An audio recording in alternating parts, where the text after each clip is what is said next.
Hi guys, mga kanegosyo, kasenso ka-familia, mga ka-formilya, isang mapagpalang araw sa inyong lahat.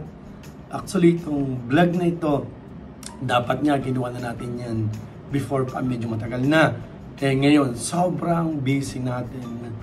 Natutuwa po ako sa feedback, natutuwa po ako sa masasabi ng mga tao or yung mga comments kung ano-ano dito sa pagpasok natin sa breeding ng mga manok na panabong or breeding sa mga game fowls. Okay?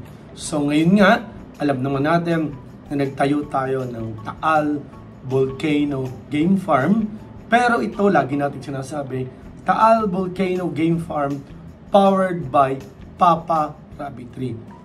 Sa mga nagtatanong, tumigil na ba tayo sa pagkukuneho? Meron pa rin naman tayo, pero gusto kong i-associate ang mga kakuneho natin dito sa bagong pinasok natin na negosyo. Sasabihin ng iba, ayoko namang magsabog. Nahihiya ako sa mga sasabihin ng tao. Alam nyo guys, ang mindset talaga, naunawaan ko. Pag sinabi, ako si Sir Early nag-aalaga ng mga panabong na manok. Ang kaakibat ng pag-aalaga ng manok, palaging iisipin na nagsasabong. Napakarami nagsasabi ng ganyan, ano? So, alam ko may mga veterano tayo, yung mga tawag dito, mga legend talaga, yung mga nag-aalaga talaga ng panabong na at the same time nagsasabong, may mga comment din sila. And then, guys, gusto ko lang i-ano sa inyo na even yung wife and my daughter naman, si Miss Faye, talagang sila parang hesitant talaga, parang talagang sila ay may pagkakontra. Pero, alam niyo ba guys, for your information, nang makabenta tayo ng 215 na pure na mga chicks natin, 1 day old or day old, may bumili sa atin ng nasa 300 na crosses. In-explain ko rin naman, patuloy ako nag-explain sa aking anak na guys, anak, ang ibinebenta ng papa ay mga sisiw.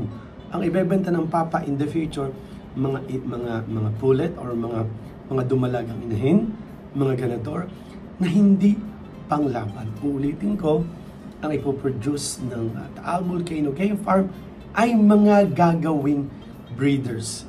Kung ang kailangan ninyo ay panlaban na manok, na magaling, na laging nananalo, or gano'n, pupunta kayo sa farm ng Taal Volcano Game Farm. Hindi ho kami nagbebenta ng mga panabong na ilalaban. Ang ibinebenta natin ay mga gagawing breeders. Yung mga kukuha sa atin, ganun din. Pwedeng ang market nila is mga taong gustong mag-breed. Mga taong ang iniisip ay negosyo. Hindi iniintindi ang sasabihin ng tao. Natutuwa ako kasi guys, merong isang OFW, si Ma'am Melanie, na si Sir Matt, yung asawa niya dito sa Pilipinas, ibinili niya ng 110 chicks na day old, 1,000 each. At yun nga, nagsisimula na sila sa kanilang negosyo.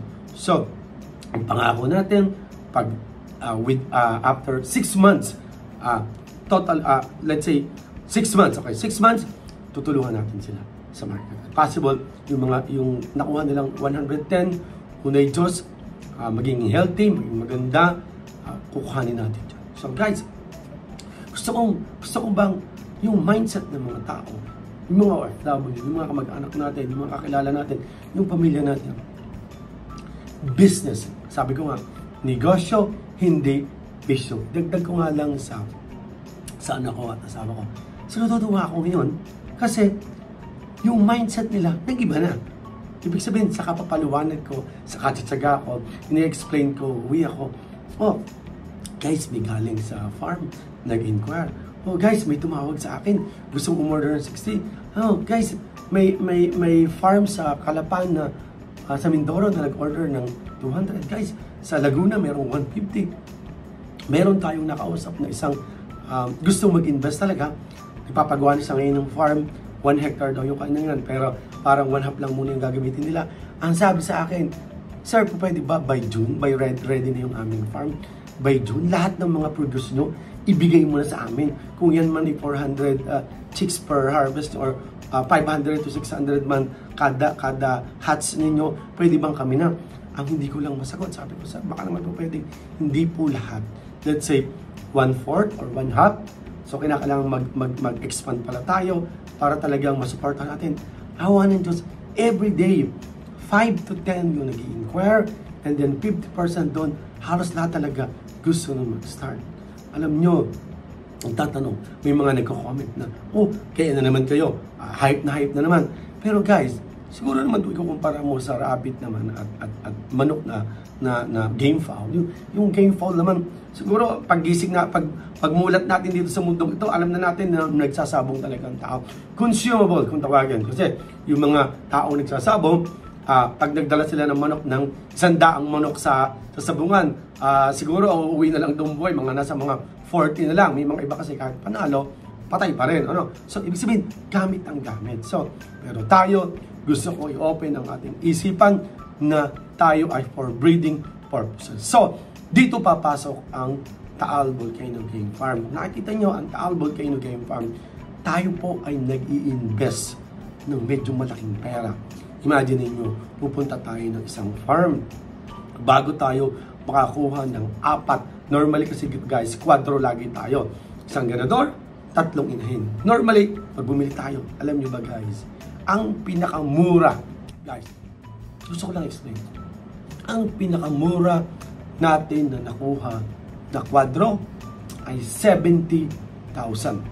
Pero normally, yung mga kinukuha natin kwadro, nag-range sa 80 to 90,000. Pero kinakailangan bago mo mapuntahan sila, biyahe ka pa.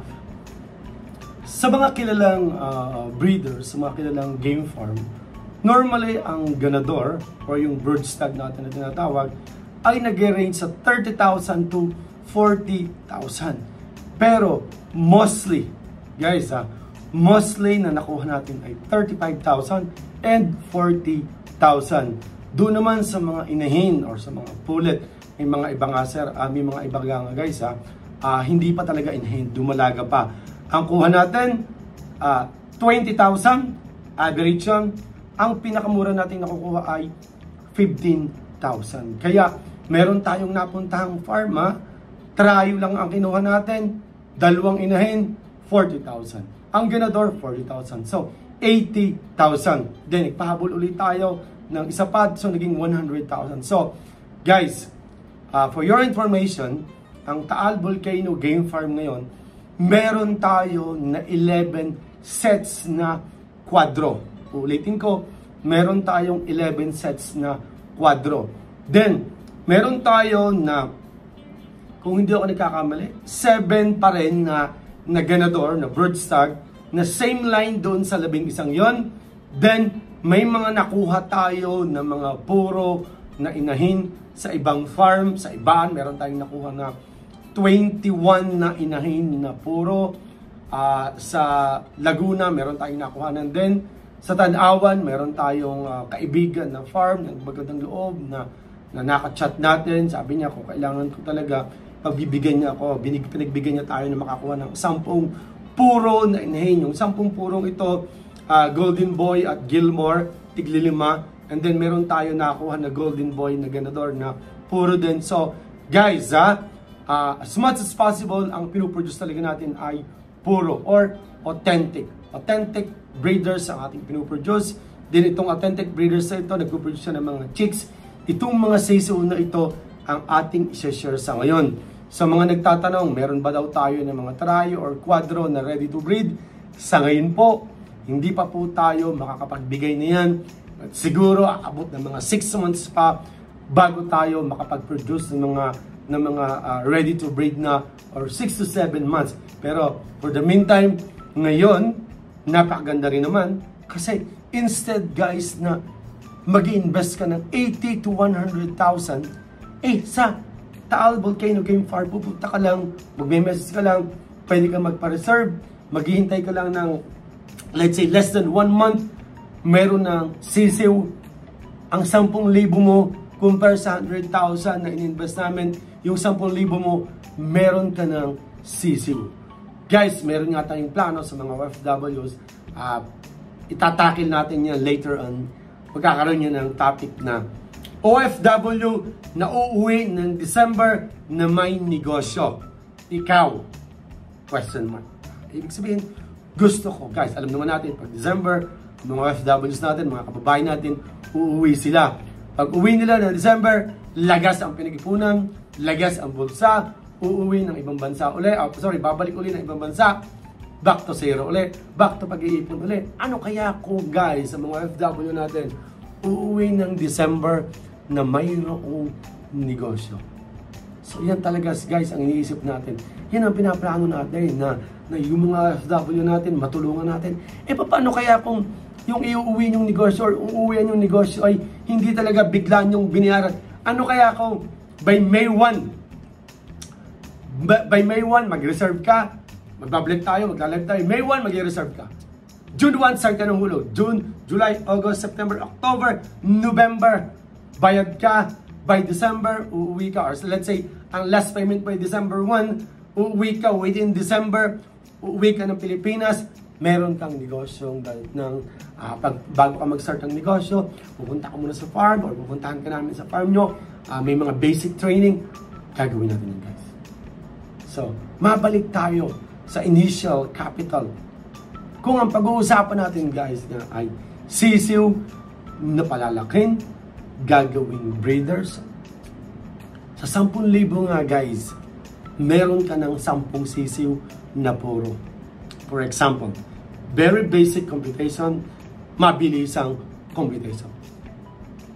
Kumuha ka sa atin ng 10 sisiw, invest ka ng 10,000. Kami nga po, bago kami makakuha ng ganun, nasa 100,000 yung capital. Yung 10 sisiw na yun, hindi actually yung day old. Ang presyo natin is day old. Sinasabi natin yung day old. But actually, hindi po talaga kami nagbibigay ng day old lang eh. Parang, napisa ngayong araw na ito, igahit, tutuyuin, then, pabakunahan, the following day pa natin i-release. So, parang 2 days. Unlike yung iba talagang day old talaga. Pero sa atin, the following day pa. So, parang 2 days siya. Parang gano'n, 2 day old.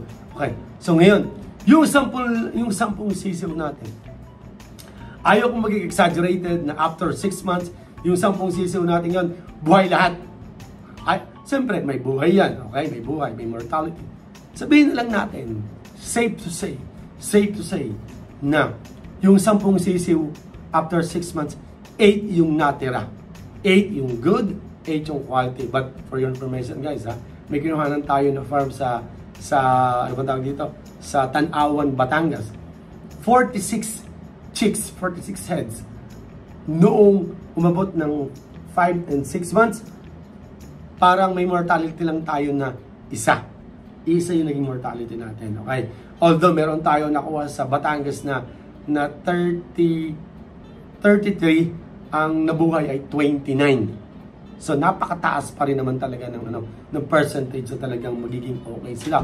So, okay, ibalik natin sa 10 sisiw. Yung 10 sisiw, after 6 months, naging 8. Good. Sabihin natin, okay, ayaw ko naman maging exaggerated. Sabihin natin, sa 8 yun, 4 na babae, 4 na lalaki. Okay. 4 na babae, 6 months, ilang ligo na lang yan, may ngitlog na yan. Ang ganador natin, yung 4 na broodstock natin, yan, yung 4 na gagawin natin ganador. Actually, yung 6 months, kumakasta na nga yan eh. Pwede na. So, talagang, pwede ko sabihin, yung 8 yun, pwede mo na maging gawing breeders. So, paano naman kung ayaw mo mag-breed? Gusto mo, napalaki mo, gusto mo, ibenta mo na yung 10 yun. So, alam niyo ba, guys, yung na-produce ninyo yun, yung napalaki ninyo, ang tawag natin puro, pure, authentic breeders. So, ito, gagawing breeders. Hindi ito ilalaban pa. Yung kukuha ng 4 yan, hindi naman nila ilalaban yan. Gagawin nilang breeders yan. Pero kung talaga mga pan-derby, pamalaki yan, pwede nilang ilaban. Pero, normally talaga, hindi. Imagine niyo guys, yung 4 na inahin. Magkano mo ibebenta? Guys puro, pure. Yung 4 na yon, ibenta natin ng 10,000. Bakit? Kami nga guys, ang bili namin doon sa ina nila 20. Kami nga guys, ang bili namin doon sa mga inahin nila, 15. Bulto pa yon ang binili namin Trio. So, kung ibebenta mo yan yung 4 na yan, presyo mo ng 10,000, it's ibig sabihin, 4,000. 40,000 yung 4. Ngayon, ang tanong, yung 4 na puro na 6 months, magkano mo ibebenta naman? Guys, ang bili namin sa ama niyan is 35 and 50,000. So, magkano mo ibebenta? Ibebenta mo ng 5,000? No. Ibebenta mo ng 10,000? No. Ibebenta mo ng 15? Pwede. Ibebenta mo ng 20? Pwede. Hindi tayo nagmamadali. Puro kasi. Kung may bibili ng isa, ibenta mo ng 20. Kung may bibili ng 2, ibenta mo ng 15. Pero wag nang bababa sa 15. Ang inahin, may bibili ng 4 agad, gusto agad 4, ibenta mo, gusto mo, ibenta mo ng 30,000. Pero kung pa isa-isa, 10,000. Pero kung yung ganador pa isa-isa, ibenta mo ng 20,000. Ibig sabihin pala guys, kung yung 4 na yan, kasi kami guys, hindi kami maglalabas ng 20. Okay, yung produce namin, yung inahin namin, hindi kami maglalabas ng bababa sa 10,000. So 10 to 15,000 ang range ng ready to breed natin ng mga inahin. Ang ating mga gagawing ganador, 20 to 25,000 nag-range. So let's say na lang, doon na lang kayo sa minimum na 10,000. Doon na lang kayo sa minimum na 20,000 sa ganador. So meron kang 4 na inahin, meron kang 40,000. Meron kang 4 na ganador, ibinenta mo ng, sabihin natin 15. Ayaw ka naman masyadong sobrang ano. Ikaw ay bilisan, 15. Meron kang 4, meron kang 60,000. Sa inahin, meron kang 40,000. Meron kang 100,000. Ibig sabihin pala guys, yung inyong ini-invest sa 10,000, magiging 100,000 in 6 months time. Pero, siyempre, hindi mo ba nakain mo ngayon? Siyempre, nakain, may vitamins, kayo mag-aalaga. Sa 10-10 naman yung alaga nyo. Ibig sabihin guys, yung inyong 10,000, sabihin natin na yung walong manok na yon ay napakalaki na, super laki na nito, pinaka-maximum na gumastos ka ng 10,000, pero napakalaki na ng 10,000 within 6 months na gastos. Ibig sabihin, may 10,000 ka sa sisiw, 10,000 ka sa pakain, naging 20,000, magkano mo nabenta, lahat-lahat, 100,000, meron kang kinita na 80,000 sa loob ng 6 na buwan. Alam niyo yung 10 sisiw, napakadaling alagaan yan. Basic na basic, hanggang sa lumaki. Sabi nga ng iba, ang 10 sisiw at mag-alaga ka ng 100, parehas na rin lang yun. Isang abala na rin lang, isang gastusan na rin lang. So, guys, again, ang Taal Volcano Game Farm ay magiging sentro ng mga taong gustong mag-breed ng mga manok na panabong na ang main purpose ay mag-breed din. Or kung kayo naman guys, hindi lang naman talaga sila rin yung market natin, hindi naman talaga yung mga tao na gustong mag-biz ang market natin. Market na market din natin ang mga kasamahan natin, mga sabongero, ang mga classmates natin, yung mga taong talagang naglalaban na lumalaban ng mga derby, lumalaban talaga ng mga sabong. Kasi ang ginagawa nila, kung makakuha kayo sa atin ng 10, let's say 5 lahi yun, pinagbabangga-bangga nila, yun yung kung tawagin ay battle cross. Ibig sabihin, mga panlabang manok. So guys, napakalaki ng market ng mga panabong ng manok. Pero, ang Taal Volcano Game Farm, ito ang magiging sentro.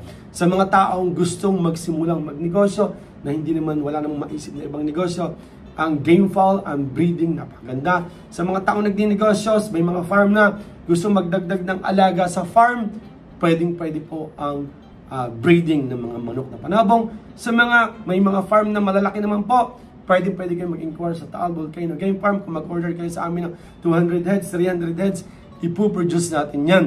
At sa mga maglalaban nga, kung gusto nyo na makakuha talaga ng mga quality na mga materyales, ang Taal Volcano Game Farm ang sentro. Tayo po, ang target natin in 2-3 months time, yung sinasabi natin na 4 na authentic breeders natin or 4 na authentic bloodline, madagdagan pa yan up to 20. Parang talaga kayo ang kukuha ng formula. Pag kumuha kayo sa amin, pagbabangga-banggain nyo, Claret and then Gal, Claret and SBR. So sa amin kayo makakukuha ng ganun. Hindi nyo na kinakailangan puntahan ang mga sikat na farm, tumawag. Hindi ho biro ang magpunta sa mga farm. May mga napuntahan kami na hindi nagpapapasok.